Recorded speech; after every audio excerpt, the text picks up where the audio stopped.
துரதிர்ஷ்டவசமாக நாட்டின் அதிகமான இடங்களில் காலநிலை சீராக இல்லாத காரணத்தினால், அதிகமாக இடத்தில் வானம் மப்பும் மந்தாரமாக இருந்த காரணத்தினால் இன்று பிறை தென்படவில்லை. அந்த அடிப்படையில் இந்த தீர்மானம் உங்களுக்கு அறிவிக்கப்படுகிறது. சில இடங்களில் வானம் தெளிவாக இருந்தும் பிறை தென்படவில்லை என்பதை அறிவித்தருகிறோம்.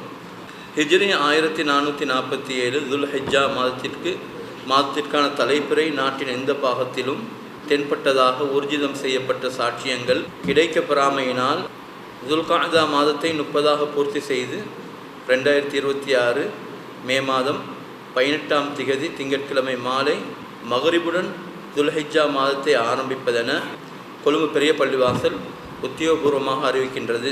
புனித அரஃபா தினம் மே மாதம் புதன்கிழமை 27ஆம் திகதி அனுஷ்டிக்கப்படும் என்பதாகவும், புனித ஈதுல் அத்ஹா ஹஜ்ஜு பெருநாள் மே மாதம் வியாழக்கிழமை 28ஆம் திகதி கொண்டாடப்படும்